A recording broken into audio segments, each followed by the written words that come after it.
Halo, Assalamualaikum warahmatullahi wabarakatuh. Waalaikumsalam warahmatullahi Waalaikumsalam wabarakatuh. warahmatullahi wabarakatuh. Oke, selamat siang semuanya. Siang, Bang Dia, Ilham. gini teman-teman, di era serba digital sekarang nih, kita sering dengar istilah smart government. Tapi apakah emang kita benar-benar tahu apa itu smart government?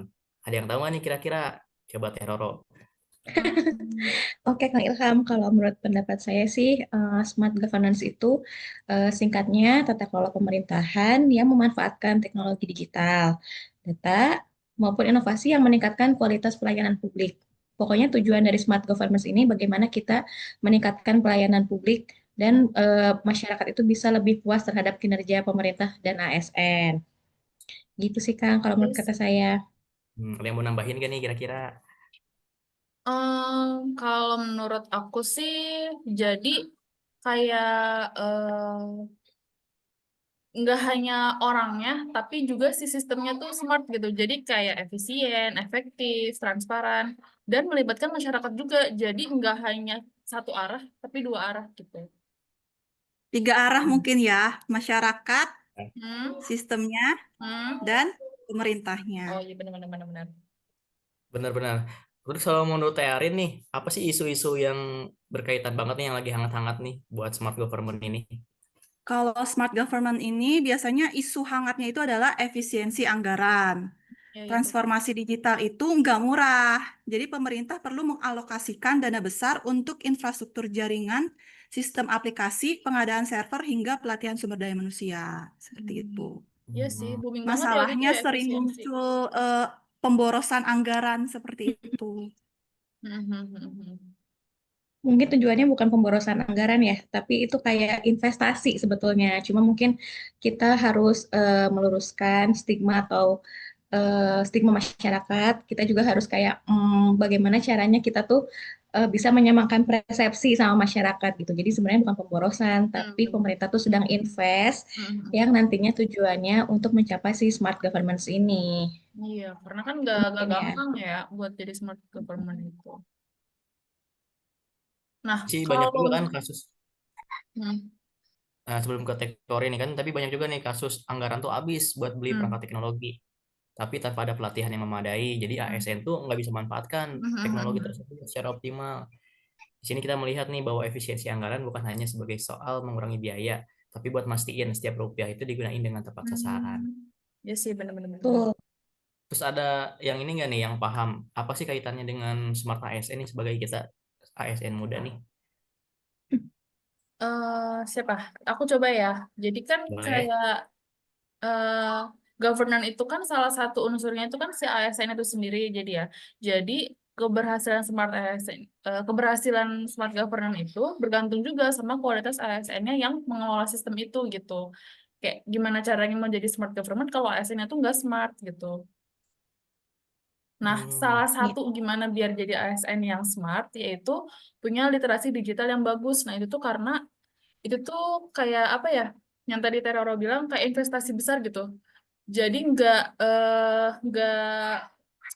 nggak bisa dilihat hasilnya dalam waktu dekat gitu. Gitu. Mm-mm. Jadi hasilnya itu beberapa tahun yang akan datang gitu. Kira-kira Kang Rivaldi tahu nggak nih apa ada yang mau nyampein tentang smart government? Digitalisasi menurut saya sih seharusnya ya pemerintah tuh menyatukan data dulu sih. Jadi bukan buat aplikasinya dulu, tapi kita satuin open datanya. Jadi biar instansi Hmm. itu saling terkoneksi gitu. Jangan Hmm. ada sebuah masalah lalu buat aplikasi itu salah sih sebenarnya. Harusnya kita buat dulu basic dasarnya kan kita yang namanya aplikasi kan butuh data. Nah, harusnya yang dibenarkan itu dulu apa sebutannya basis data atau warehouse datanya. Kalau menurut saya sih itu Hmm. sih. Jadi kalau misalnya datanya sudah terkoneksi satu sama lain sih harusnya nggak perlu banyak-banyak ya buat aplikasi. Jadi Jadi kan nggak lebih tumpang mudah tindih juga. gitu ya. Ya, Hmm. Nah itu Sebenarnya yang ya intinya Versi efisiensi data. anggaran tuh yang jadi lebih makna efisien efisiensi gitu itu ya. ya. Nah betul. Jadi terlalu banyak anggaran buat bikin-bikin aplikasi, padahal nah, tujuannya sama aja kan sebenarnya tuh. Hmm. ya redundan jadinya. Mm-mm. Selain itu ada lagi nggak sih solusi nih dari teman-teman semua atau gagasan kreatif nih buat masalah ini sebagai ASN muda? Siapa kira-kira nih yang mau nambahin? Menurut Terisma gimana Teh? Mungkin ada kolaborasi antara pusat dan daerah untuk berbagi pakai infrastruktur digital ya, sehingga tidak perlu membangun dari nol dari setiap instansi. Iya bener sih. Mungkin menurut Teh Korin gimana? Nah kalau Risma kan dari infrastruktur. Nah kalau aku lebih ke ASN sih Teh. Jadi kayak lebih sering ikut pelatihan. Terus kayak apa ya punya rasa haus akan informasi gitu. Jadi semangat belajar terus nggak gampang puas gitu. Proaktif ya, ASN yang proaktif. Kalau Teroro Menurut Teh nambahin gimana kira-kira? Oke, mungkin tadi udah di-mention juga ya sama Kang Rivaldi, sama Teh Risma, Teh Korin. Mungkin saya mau menambahkan, jadi sebelum ASN ini terjun langsung membuat aplikasi yang berbayar dan membutuhkan anggaran yang besar, mungkin pada saat pelatihan itu dapat memanfaatkan fasilitas aplikasi yang masih gratis gitu. Nah, sehingga si ASN ini dapat mempelajari setelah udah lulus, udah mencapai, mungkin kalau kita ada standarnya ya, kalau udah lulus standarnya itu baru bisa dibuat sistem yang lebih mahal lagi mungkin, dan ASN juga sudah siap. Jadi tidak dari nol. Ada lagi nggak nih kira-kira yang mau nambahin solusinya? Kang Ripaldi ada lagi nggak idenya kira-kira nih? Hmm, efisiensi terkait digitalisasi ya. Mm-mm. Saya setuju sih sama yang kata Teh Roro tadi sih. Kalau misalnya kita serba buat sendiri, pasti makan banyak biaya sih.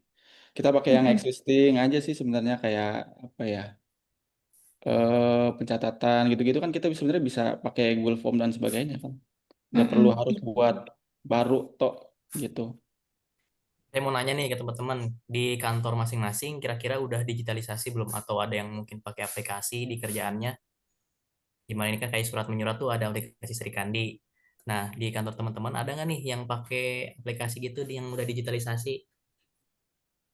Sebenarnya sih udah ada dan udah tahu, cuman kayak belum dinormalisasi dalam pekerja sehari-hari gitu. Jadi kayak kita nggak istilahnya nggak terbiasa gitu menggunakan digitalisasi itu gitu, Kang. Gimana kalau yang Hmm, lain?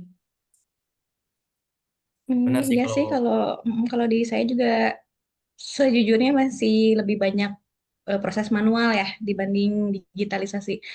Mungkin karena data-datanya konfidensial, jadi mungkin kami masih menggunakan tipe yang manual gitu. Nah, kalau di saya nih tentang olahraga tuh ada juga sebenarnya yang latihan pakai digital gitu. Udah ada aplikasi-aplikasinya. Kayak Hmm. ngukur kecepatan lari itu udah nggak usah pakai stopwatch berapa detik, tinggal Hmm. kamerain aja. Udah ada tuh di situ udah keluar hasilnya langsung. Nah, cuma nggak semuanya pelatih-pelatih di kita nih, terutama di Bogor belum punya gitu, kayak gitu aplikasinya. Hmm. Kalau di PUPR ada nggak nih kira-kira Kalau di aplikasi PUPR gitu? itu kita kalau survei pakai foto geotek. Jadi dulu kan biasanya pakai GPS untuk Hmm. nitikin koordinat. Hmm. Itu ribet banget. Sekarang kan udah ada aplikasi kayak foto, terus udah ada eh, Itunya Aplikasi ya, bawaannya. titik koordinatnya titik tuh. koordinasi. Kan kalau di iPhone tuh ada kan. Nah gitu. Sekarang kita pakai itu. Terus bisa dikonversiin ke aplikasi GIS yang buat peta. Jadi cepat gitu.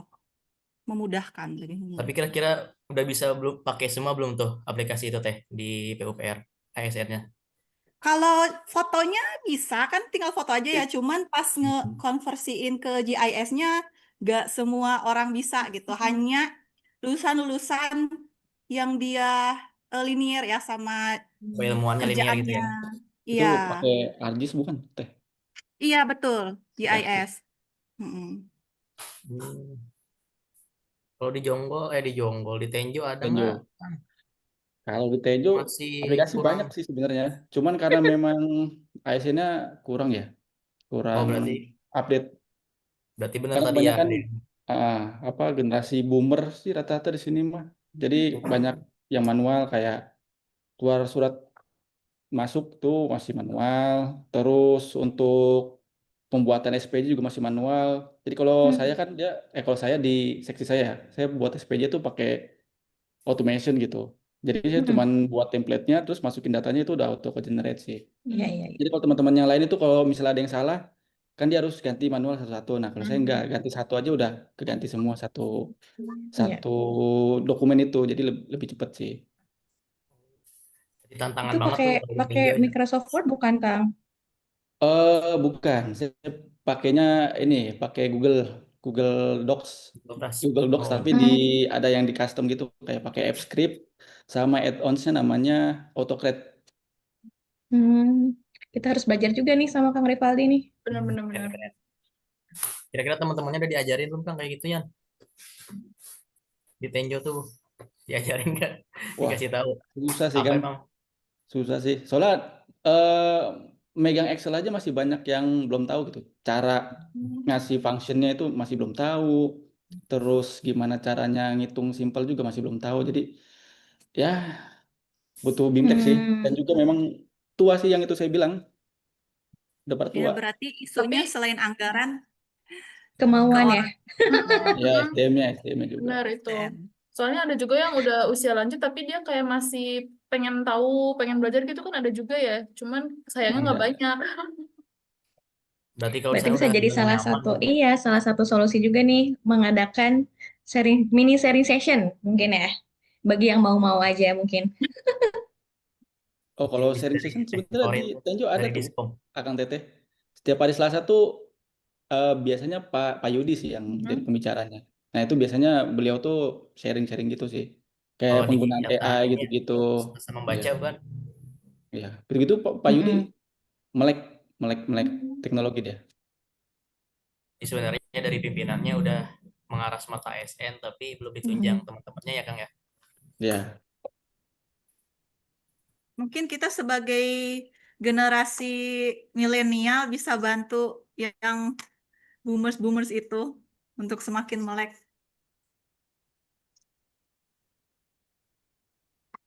Benar, biar mereka nggak ketinggalan. Ya, agar smart governance-nya tercapai gitu. Iya. Amin. Amin. Lagi nggak nih yang mau nambahin atau yang mau nanya-nanya? Aku udah cukup sih. Kalau yang lain? By the way, ada yang tahu nggak bedanya smart government sama smart governance? Government sama governance. Ada yang tahu nggak kira-kira? Coba Kang spill dulu dikit. Oh beda Itu ya. Boleh saya nanya, googling makanya sambil saya googling nanya, nggak saya nih? nanya. Kira-kira ada yang punya gambaran nggak perbedaannya smart government sama governance? Nah, aku baru ngeh juga sih governance Berarti, sama government. mm-mm. Itu ada di Berarti modul ya, pemerintah tapi dan saya nggak baca. pemerintahan gitu kan, orangnya dan sistemnya. Hmm. Itu nggak Iya sih? betul.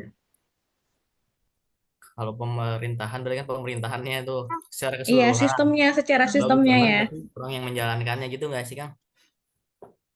Coba diskusi deh. Kalau misalnya governance, kalau yang saya tangkap sih ya kebijakannya ya. Kalau government ya Mm-mm. itu si itunya si orang-orang yang di dalamnya. Oh ya. Tapi coba di riset lagi aja.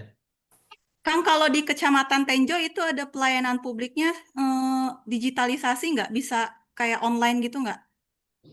Kalau di kita tuh kebanyakan masih manual ya.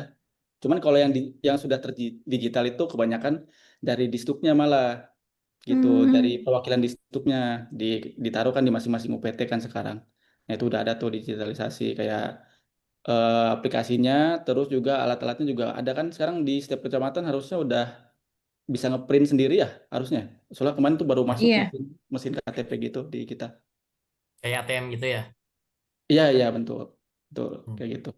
Ada yang udah pernah bikin belum KTP pakai mesin ATM? Nah, Belum. Belum. Mana? berarti kalian semua BTW, belum ngerasain. kemarin aku lihat di Instagram ada yang bikin konten katanya dia mau ganti foto KTP karena foto Hmm. KTP dia udah gak bagus ya. Tapi dipersulit gitu. Kenapa tuh? Emang nggak bisa bikin kayak pelayanan yang gampang gitu. Tinggal ganti aja kan fotonya gampang. Iya iya. Gampang sebenarnya Iya. mungkin itu oknum-oknum aja sih teh.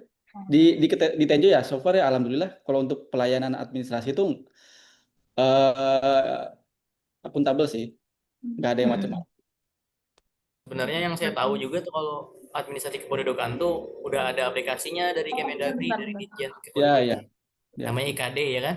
ya betul. KD. Yang digital itu. Nah, itu bisa ngeganti di situ. Kayak saya pernah tuh ganti golongan darah, pernah ganti di situ langsung, jadi nggak harus ke Disduk Capil. Itu salah Cuman satu itu smart masyarakat masih pada takut, Kang. Saya juga bingung kenapa tuh. Setiap kita ajuin, sekalian mau nggak daftarin IKD-nya? Mereka rata-rata pada nolak gitu.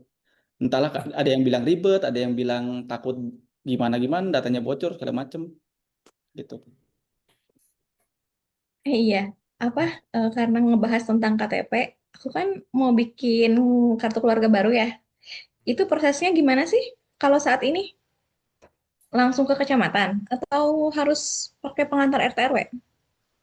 Eh, Setahu saya ini ya, setahu saya kebetulan saya bukan di pelayanan sih. Setahu saya tuh kita pakai pengantar ke desa. Nah, dari desa nanti biasanya Kelurahan ya? mereka yang ngurusin nanti ke kecamatan. Semuanya udah bertumpu di desa sih kebanyakan, kayak buat KTP segala macam, dari pengajuan KTP sampai pengambilan KTP tuh seharusnya di desa. Udah di desa semua Hmm, rata-rata. oke, kalau oke. mau langsung juga Siap. bisa sih sebenarnya. Saya juga pernah tuh pas anak lahir. Kalau di Bogor udah ada di Siloka namanya. Tinggal daftar aja. Terus kalau emang mau cepet, antriannya sedikit, ada di MPP, Mall Pelayanan Oh Publik iya, iya. yang Kalau itu ya, sebelum di- kalau Nah, itu pengalaman bisa aku langsung ini jadi. udah mungkin ini ya, udah smart governance. Jadi dia udah kolaborasi sama rumah sakitnya. Jadi kita keluar dari rumah sakit, udah bawa kakak, KIA, dia udah kayak kerjasama gitu sama rumah Iya, sakit. tapi nggak semua rumah sakit bisa itu. Hmm, Ya ada yang kayak gitu. Mm. Kalau saya karena bukan di pemerintahan rumah sakitnya, jadi waktu itu harus ngurus sendiri itu. Udah, ada yang perlu dibahas lagi udah, kan nih teman-teman? aku mau ini nih. Berarti tadi menyangkut yang ini ya, pergantian apa? eh yang di KTP itu foto dan segala macam yang pakai digitalisasi apa? Kang Ilham, IDK itu? KD. IKD. IKD. Ya, berarti kan tadi isunya masyarakatnya belum siap ya, karena mereka takut. Takut. Iya, Ya, berarti perlu sosialisasi isunya lagi kayaknya berarti. masyarakat ya, kesiapan masyarakat juga belum ada gitu. Berarti Oke, kedepannya, berarti berarti kedepannya berat banget nih tantangannya. bener banget. Berarti bukan cuma dari ASN-nya, tapi dari masyarakatnya juga nih. Kita perlu kolaborasi menuju smart governance ini. Kira-kira ada kata-kata dari teman-teman nggak nih buat nutup pembahasan kita hari ini? Kalau dari aku, gimana caranya kita eh merubah tantangan itu jadi kesempatan sih, Kang? Wah, keren, keren, keren. Ada lagi yang mau tambahin closing statement-nya? Kalau nggak mau saya langsung tutup nih. Langsung aja, Kang. Oke, berarti kan kalau disimpulin nih, smart governance itu nggak cuma ngebangun aplikasi Hmm, atau sistem digital, tapi juga bagaimana nih buat mastiin penggunaan anggaran itu efisien dan tepat sasaran. Jadi kuncinya ada pada ASN-ASN yang kompeten, adaptif, dan mampu memanfaatkan teknologi untuk pelayanan publik yang lebih baik. Oke, sekian dulu ya podcast kita hari ini. Nanti kita ketemu iya. lagi di podcast-podcast berikutnya. Oke, Bye-bye. terima kasih semua. Terima Yuk. kasih.